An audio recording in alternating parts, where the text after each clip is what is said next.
오늘은 순교 속에 감추어진 하나님의 섭리라는 제목으로 같이 말씀을 나눠보고자 합니다.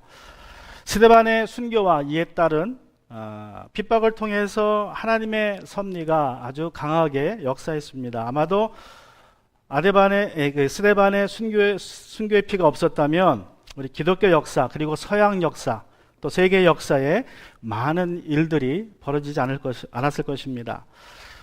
스데반의 순교가 없었다면 우리 역사에서 벌어지지 않았을 사건 중에서 첫 번째 사건은 바로 사울이 바울되는 사건입니다.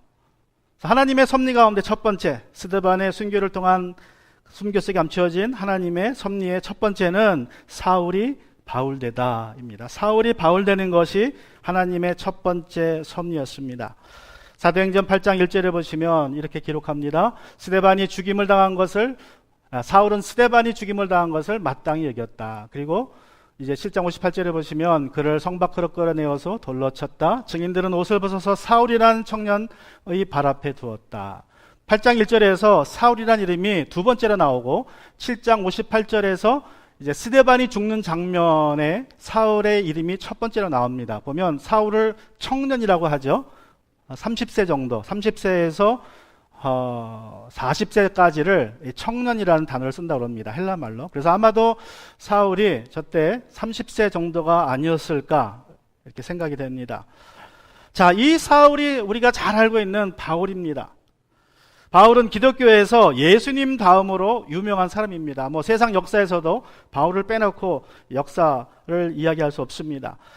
그래서 일부 성경학자들은 이 기독교를 바울의 종교라고 말하기까지도 해요. 기독교가 바울의 종교다. 또 어떤 사람들은 그래도 기독교는 예수님의 종교다. 그렇게 주장을 하기도 합니다. 그 정도로 바울의 영향력은 엄청납니다. 이 스데반의 순교를 통해서 역사한 하나님의 섭리는 핍박자 사울이 전도자 바울로 변화되었다는 것입니다. 어떻게 핍박자 사울이 전도자 바울이 되었습니까? 사울은 스데반이 피를 토하며 외쳤던 그 마지막 말들을 기억하고 있었습니다. 주님, 이 죄를 저 사람들에게 돌리지 마십시오 라는 그 외침을 듣고 사울은 충격받았을 것입니다. 어떻게 사람이 돌에 맞아 죽으면서 자기를 돌로 때리는 사람을 용서하는 기도를 할 수 있을까? 그냥 한 대 때린 것도 아니고 돌이 날라오는 돌에 맞아가면서 이제 죽어가는데 자기에게 돌을 던지는 사람들을 향하여서 용서의 기도를 하는 스데반의 모습을 보고 사울은 상상할 수 없는 충격을 받았을 것이라고 저는 생각합니다. 어쩌면 스데반의 죽음을 보면서 사울은 구약에 나오는 스가랴의 죽음을 떠올렸을지도 모르겠습니다. 역대하 24장 22절에 보시면 스가랴라는 제사장이 죽어가는 장면을 이렇게 묘사하고 있습니다. 이렇듯 요아스 왕은 스가랴의 아버지 여호야다가 자기에게 보인 그 충성을 생각하지 않고 그의 아들을 죽였다. 그의 아들이 스가랴죠. 제사장입니다. 스가랴는 죽으면서 주님께서 이 일을 굽어보시고 갚아주십시오 하고 외쳤다. 스가랴가 순교당한 이유가 그 앞절에 나옵니다. 20절과 21절에 보면 여호야다 제사장의 아들 스가랴가 하나님의 영에 감동되어 백성 앞에 나아가서 말하였다. 나 하나님이 말한다. 어찌하여 너희가 주님의 명을 거역하느냐? 너희가 형통하지 못할 것이다. 너희가 주님을 버렸으니 주님께서도 너희를 버리셨다. 저 예언의 말씀은 요아스 왕을 향한 말씀이었어요. 그랬더니 요아스 왕이 어떻게 했습니까? 21절 그러나 사람들은 그를 없앨 운명을 꾸몄고 드디어 왕의 명령을 따라서, 그러니까 왕이 제가한 거죠. 죽여버려라.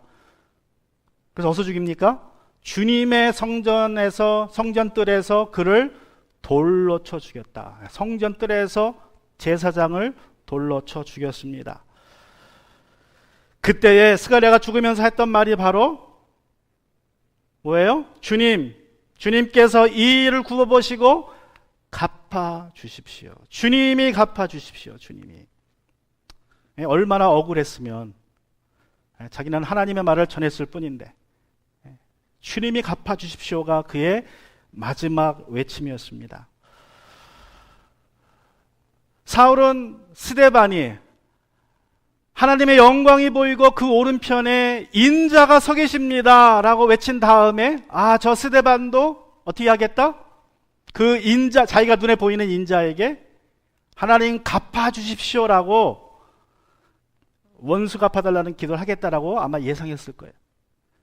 그런데 뜻밖의 스데반의 입에서 저들의 죄를 용서하여 주십시오라는 기도가 나왔습니다. 피를 토하면서 했던 마지막 그의 기도였습니다. 그 이후로 그의 기도가, 그의 목소리가 이 사울의 귓전을 떠나지 않았을 것입니다. 스데반의 기도를 아무리 잊으려고 해도 애를 써도 떠나지 않습니다. 사울이 괴로웠습니다. 미칠 것 같았습니다. 그래서 어떻게 했습니까? 사울은 이렇게 했어요. 이제 이런 방법으로 나름대로 애를 썼습니다. 그런데 사울은 교회를 없애려고 날뛰었다. 저 날뛰었다는 말은요, 들짐승이 멧돼지가 날뛰듯이 날뛰었다는 거예요. 사방으로.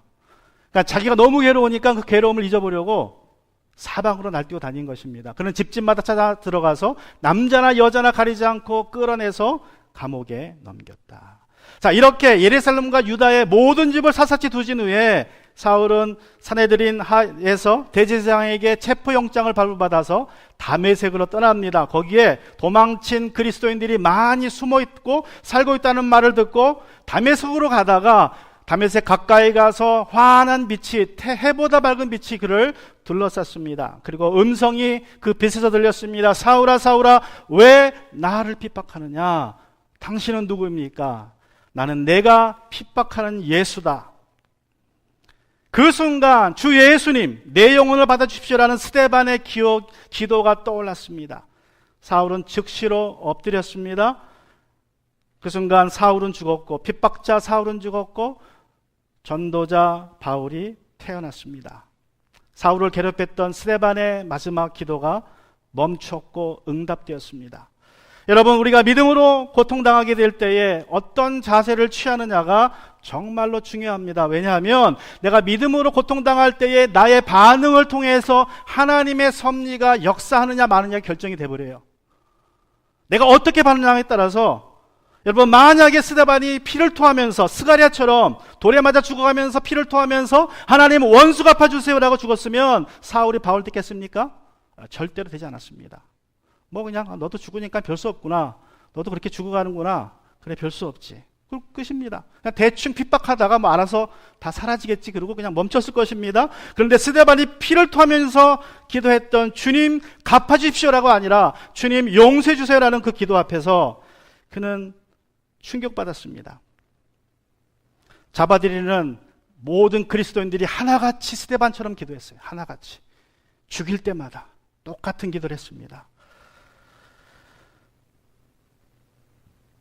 여러분, 무엇이 이 스데반과 스가랴의 차이점을 만들어냈습니까? 왜 스가랴는 원수 갚아달라는 기도를 했고 왜 스데반은 용서의 기도를 했습니까? 그 차이점을 말씀드리면 딱 한 가지입니다. 그것은 바로 성령의 충만과 내주하심입니다. 내주하심, 성령의 내주하심이에요. 이게 구약과 신약의 차이입니다. 사도행전 7장 55절에 보시면, 그런데 스데반이 성령이 충만하여 하늘을 보니 하나님의 영광이 보이고 예수께서 하나님의 오른쪽에 서 계신 것이 보였다 말씀합니다. 여러분, 스데반은 죽을 때에 성령이 충만했어요. 근데 스가랴는 그렇지 못했다는 거예요. 이건 단순히 스데반이 스가랴보다 믿음이 좋아서 그런 것이 아닙니다. 이것은 신약과 구약의 차이예요.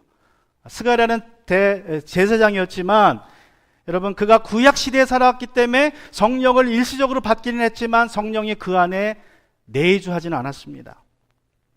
오직 신약 성도들에게만 성령이 내주하세요. 구약 성도들은 성령의 내주하심을 경험한 적이 없어요. 일시적으로 체험 받았는데 그게 성령께서 거기서 머물진 않았습니다. 우리 역대하 24장을 다시 보시면 여호야다 제사장 아들 스가랴가 하나님의 영에 감동되어, 성령이 일시적으로 그 위에 임해서 충만해졌다는 얘기죠. 그래서 예언을 합니다. 백성 앞에 나가서 말하였다. 나 하나님이 말한다. 어찌하여 너희가 주님의 명을 거역하느냐? 너희가 형통하지 못할 것이다. 너희가 주님을 버렸으니 주님께서도 너희를 버리셨다. 여러분이 성령 받고 충만해서 담대하게 할 말을 했습니다. 예언을 전했어요. 왕 앞에서 왕에게 전했습니다. 너가 하나님 버렸으니 하나님 너를 버리셨다. 그런데 그 말을 끝내는 순간 성령도 떠나버렸어요. 이 말을 끝내는 순간, 이 예언이 끝나는 순간 성령이 그를 떠났습니다. 사람들이 몰려와서 그에게 돌을 던지기 시작합니다. 돌에 맞아 죽습니다. 성령이 없으니까 그거 어떻게 합니까? 자기 인간적인 분에서 그가 한 말이 주님 갚아주세요. 그러고 죽은 거예요. 성령이 그 안에 없었기 때문에. 그런데 스데반에게 임하신 성령님은 그가 죽을 때까지 계속 계셨습니다. 그가 죽는 순간에 그가 성령에 충만해져서 눈이 열리고 하나님의 영광을 보았고 하나님의 오른편에서 계신 예수님을 보았기에 그는 주님 저들의 죄를 용서하여 주십시오라는 기도를 드릴 수 있었습니다. 그 기도가 사울이 바울 되게 한 기도입니다. 여러분, 우리가 예수 믿고 죄를 회개하고 침례받고 성령 받으면 그 성령은 영원히 우리 안에 계셔요. 내주하십니다. 우리의 책임이 뭡니까? 우리의 책임은 그 성령을 충만하게 유지하는 게 우리의 책임이에요. 우리가 고난의 순간에도 성령의 열매를 세상에 보여줄 수 있다면, 그래서 고난의 때에 나를 괴롭히는 사람들에게 용서의 기도를 할 수 있고 그들을 여전히 온유하게 대할 수 있다면 나의 고난을 통해서 하나님의 섭리가 역사합니다. 지난주에 나눴던 로버트 토마스 선교사님의 순교에서도 하나님의 섭리가 아주 강하게 역사했습니다. 제가 지난주 보내드린 사진이죠. 여기 보신 것처럼 토마스 선교사님 여기 계십니다. 성경책이 보이죠? 뭐 장면이 저랬는지 아니면 뭐 혼자 저 사람이 있었는지 모르겠지만 요 사람의 이름이 박충건이라는 관원입니다. 관원. 토마스 선교사를 죽인 사람입니다. 그가 나중에 이렇게 기록을 남겼어요. 내가 서양 사람을 죽이는 중에 한 사람을 죽인 것은 내가 지금 생각할수록 이상한 감이 있다. 내가 그를 찌르려고 할 때에 그는 두 손을 마주잡고 무산말로 기도를 했단 말이죠. 한 후 붉은 배를 입힌 책을 가지고 웃으면서 나에게 받으라고 권하였다. 그러므로 내가 죽이기는 하였으나 이 책을 받지 않을 수가 없어서 받아왔노라. 찌르려고 창을 들고 가는데 웃음으로 맞았어요. 그리고 기도를 했습니다. 품에 안고 있던 성경책을, 한문 성경책을 건네주었습니다. 그래서 자기가 죽여야 되는데 웃고 그러니까 웃는 걸 어떻게 책을 뺏겼어요? 아무리 죽이다 해도 책을 받아왔습니다. 그리고 이 책을 가져와서 읽다가 자신이 죄인임을 깨닫고 예수님을 구주로 믿고 거듭났습니다.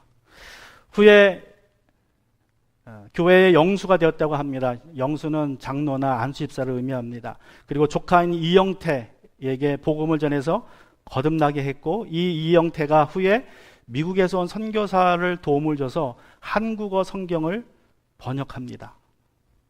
또 토마스 선교사는 이 박충건에게 죽임을 당하기 바로 전에 강변에서 다른 사람에게 성경을 3권 전해줬어요.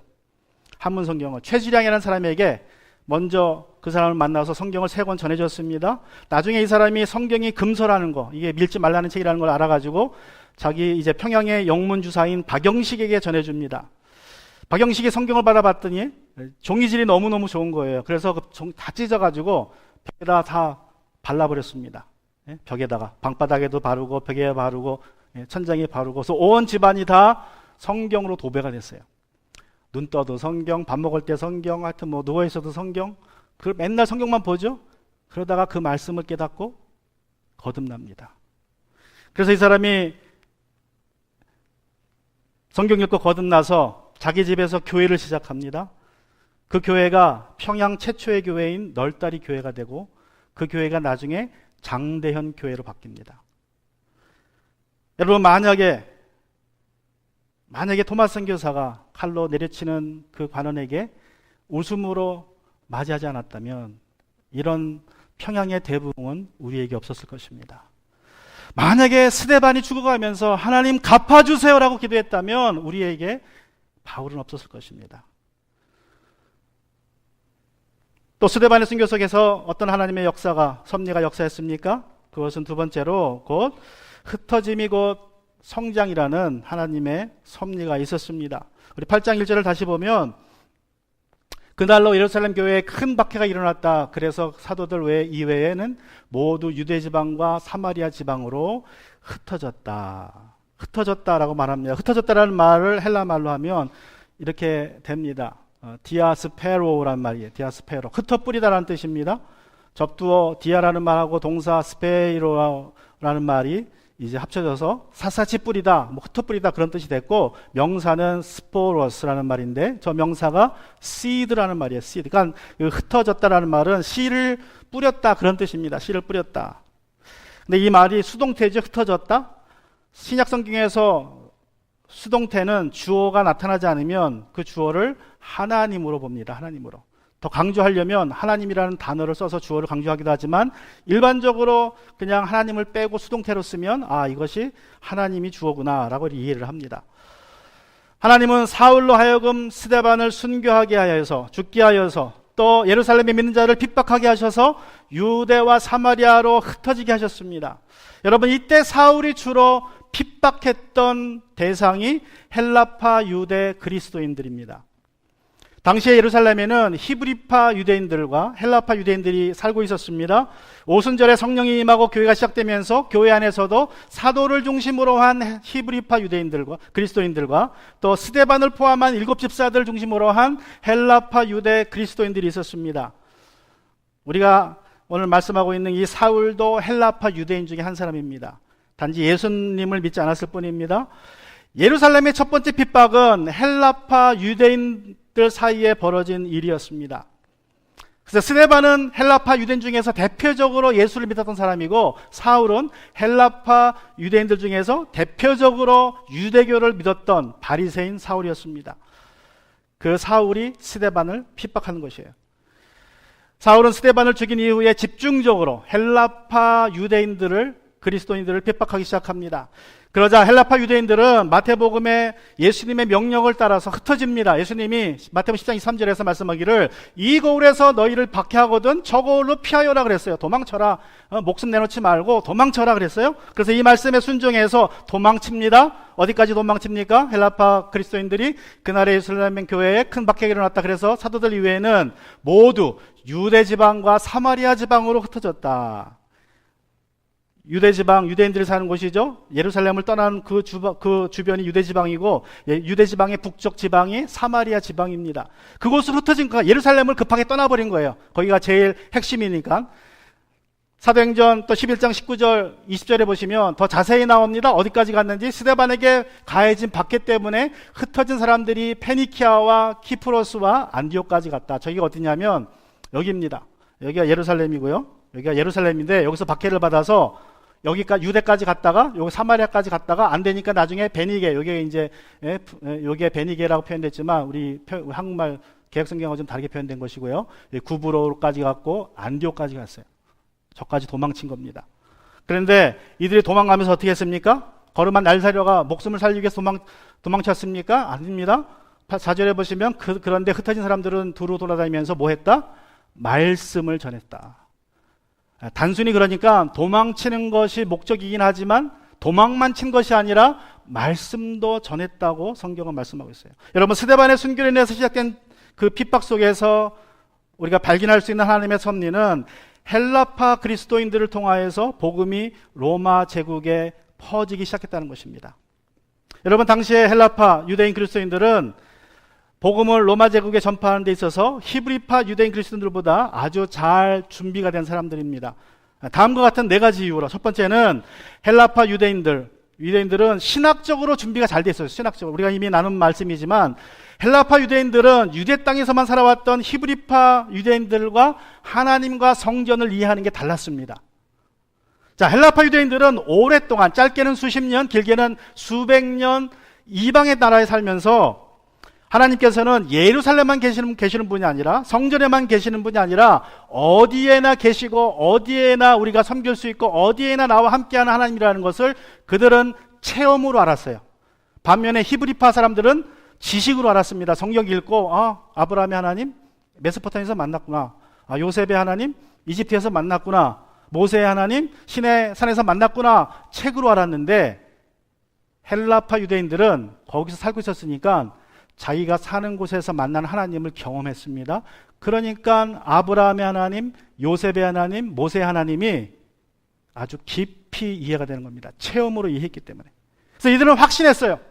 아, 이게 하나님이 어디나 계시는구나. 내가 어디에 있든 간에 하나님을 섬길 수 있구나.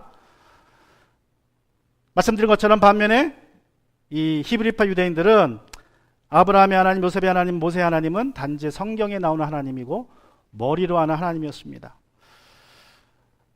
하지만 이 헬라파 유대인들이 체험적으로 느꼈던 그 하나님을 그들이 알고 있었던 터에 스데반은 성령 받습니다. 그러니까 더 확신이 왔어요. 아, 이제 내 안에 성령이 계시니까 내가 어디를 가도 내가 성전이고 하나님을 예배할 수 있다는 확신이 왔습니다. 그러니까 어디를 가도 말씀대로 할 수 있는 그러한 준비가 되었던 것입니다. 또 두 번째로 헬라파 유대인들은 언어적으로 준비가 잘 돼 있었습니다. 헬라파 유대인들은 짧으면 1세대, 길게는 수십 세대가 로마 제국에 퍼져 살면서 당시의 세계 공용어인 헬라어에 능통했습니다. 그래서 로마 제국 어디를 가든지 사는데 별로 지장이 없었어요. 근데 만약에 히브리파 유대인들이 핍박을 받아 도망쳐야 했다면 문제가 많습니다. 이 사람들은 뭐 헬라말 할 줄 알아요. 근데 헬로밖에 못해요.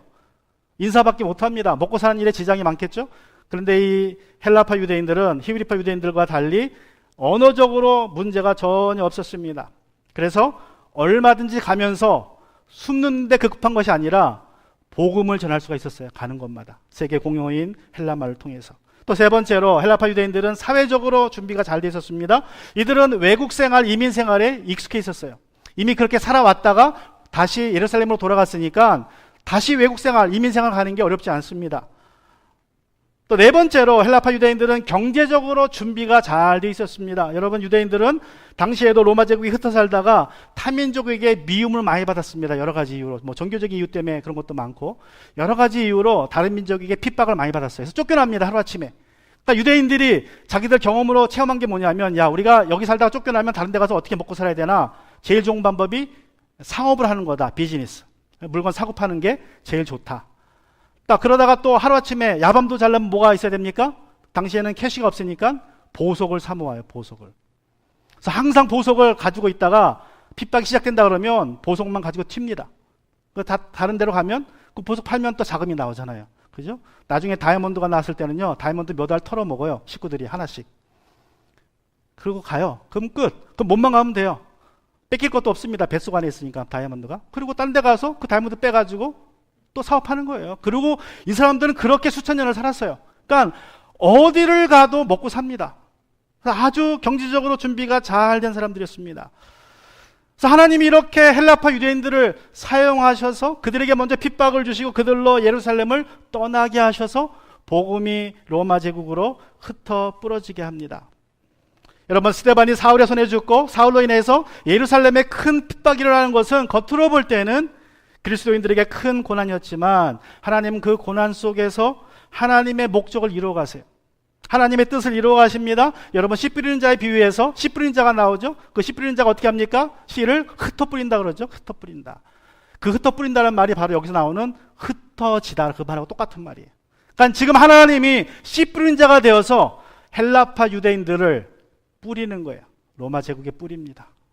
가서 복음을 전하라고. 그랬더니 그들도 가는 곳마다 말씀을 전했다고 성경은 말씀하고 있어요. 이것이 스데반의 순교와 핍박을 통해서 우리가 찾아볼 수 있는 하나님의 섭리입니다. 그런데 하나님의 섭리는 여기서 끝나지 않아요. 여러분, 우리가 말씀 살펴본 것처럼 이 사람들이 안디옥까지 가서 교회를 세우죠. 나중에 사울이 다메스코 도상에서 예수님을 만나서 바울 됩니다. 선교사가 됩니다. 소아시아와 로마와 멀리 스페인까지 가서 복음을 전하고 교회를 세웁니다. 그런데 어느 교회가 바울을 파송합니까? 바울을 파송한 교회는 모교회는 안디옥 교회입니다. 그 안디옥 교회는 누가 세웠어요? 사울에게 핍박받아 도망쳤던 사람들이 세운 교회가 안디옥 교회예요. 핍박받았던 사람들이 이제 그 핍박했던 사람을 선교사로 파송하는 놀라운 역사가 벌어진 것입니다. 그래서 이 사람들이 자기를 핍박했던 사람을 일심으로 이제 도와주기 시작합니다. 사울이 곳곳에 선교사로 다니면서 교회를 세웁니다. 그런데 스데반의 순교로 시작된 하나님의 섭리는 바울에게서 멈추지 않습니다. 여러분, 헬라파 그리스도인들은 스데반 순교 이후에 예루살렘을 다 떠났습니다. 일시적으로 다 떠나버렸습니다. 사도들만 남았어요. 그리고 히브리파 유대인들만 남아서 예루살렘을 지켰습니다. 그래도 여전히 이제 핍박은 몰려왔습니다. 그래서 첫 번째로 사도 야고보가 헤롯의 칼에 죽습니다. 순교를 당합니다. 그리고 예수님의 젖동생인 야고보가 돌에 맞아 죽어요. 그러다가 결국에 주후 70년에 로마의 디도 장군이 와서 예루살렘을 함락시켜버리고 성전을 지금처럼 싹 밀어버립니다. 그리고 모든 유대인들에게 예루살렘을 떠나라고 명령을 해버려요. 그래서 그때 히브리파 그리스도인들도 어쩔 수 없이 예루살렘을 떠나야 했어요. 그런데 그들이 누구한테 갔을까요? 로마 제국의 유대와 사마리아와 시리아와 저 소아시아에 흩어져 있던 헬라파 유대인 그리스도인들을 찾아가서 도움을 받았을 것입니다. 그들을 통하여서 이 어려움 당했던 히브리파 유대인들이 다시 한번 도움을 받고 하나님 나라의 사역에 쓰임받게 됩니다. 하나님께서는 사도행전 1장 8절의 말씀을 제가 적진 않았네요. 제가 읽어드릴게요. 그러나 성령이 너희에게 내리시면 너희는 능력을 받고 예루살렘과 온 유대와 사마리아에서 그리고 마침내 땅끝까지 이르러 내 증인이 될 것이다. 이 명령을 스데반의 순교와 핍박을 통해서 성취해 나가셨습니다. 오늘 저와 여러분은 미국 땅에서 일상적이고 평범한 삶을 살고 있습니다. 가정을 돌보고 직장을 구하거나 직장생활을 하고 있습니다. 겉으로 보기에는 그저 평범한 삶일 수 있습니다. 그러나 평범한 삶 속에서도 하나님의 섭리는 여전히 역사하고 있다는 사실을 여러분 꼭 기억하시기 바랍니다. 저는 하나님께서 우리를 미국에서 이 지금 21세기의 세계 최강국인 마치 당시 2000년 전에 로마 제국과 같은 이 미국 땅에서 이 선진국에서 세계 공용어인 영어를 쓰면서 살게 하신 이유가 있다고 저는 생각합니다. 우리로 이 땅에 정착하게 하셔서 가족을 갖게 하시고 제2세대들을 기르게 하는 섭리가 반드시 있다고 저는 믿습니다. 여러분, 지금은 왜 하나님께서 우리를 이곳에 두셨는지 우리가 다 알지 못하지만 중요한 것은 내가 살든지 죽든지 내 몸에서 그리스도를 존귀하게 하는 것이 나의 목적이라는 사도 바울의 고백을 우리가 우리의 고백으로 삼고 살아야 될 줄로 믿습니다. 내가 적색 순교를 당하든지 백색 순교의 삶을 살든지 사실 별로 중요하지 않습니다. 중요한 것은 내 몸을 통해서 그리스도가 존귀하게 되고 있느냐. 내가 늘 성령 충만해서 그리스도가 존귀하게 되고 있다면 하나님이 우리의 삶 속에 섭리로 역사하셔서 큰 일을 이루실 줄로 믿습니다. 같이 시간 기도하기 원합니다.